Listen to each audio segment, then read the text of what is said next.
Секоја трагедија е приказна за себе и секоја повреда е посебно предупредување. Населени места, куќи, пруги и возови во близина. Толку е тенка линијата од детска игра до лош исход. Предходните денови јавноста се потресе од пожарот и смртта на малолетничка во населбата Илинден, која се качила на цистерна полна со гориво поставена на пругата. Од Железници инфраструктура изразија сочувство за трагедијата, но повикаа и на превенција на ваквите случаи во иднина. 5 години откако надлежните водеа кампања за едукација со наслов "Не за селфи на воз, вреди да живееш".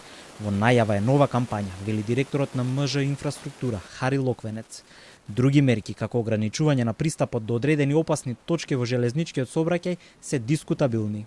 Заградување на одредени делови во кои има поголема фреквенција и поголемо присуство на население, може би е возможно и следниот период ќе размислуваме во таа насока. Прво, да ги таргетираме, да видиме точно за кои области станува збор. Второ, да направиме проекти. И трето, исто така многу важно, да обезбедиме финансии за реализација на истите.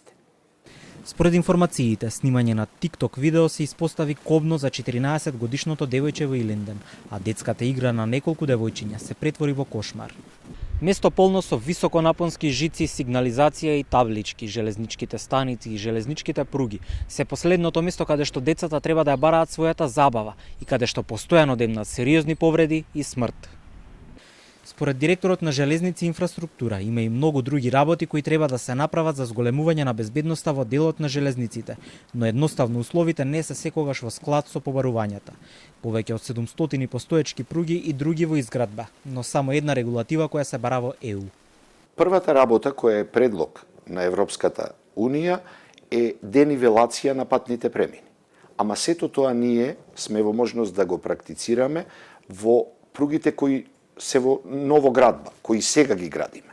Постоечките пруги се обидуваме да ги за патни премини, се обидуваме да ги заштитиме со зголемување на квалитетот на сигнализацијата, степенот на безбедност на тие патни премини, додека денивелацијата е нешто кое во овој момент е невозможно. Денес со свој став за трагедијата се јави и премиерот Димитар Ковачевски, а со осврт на социјалните мрежи.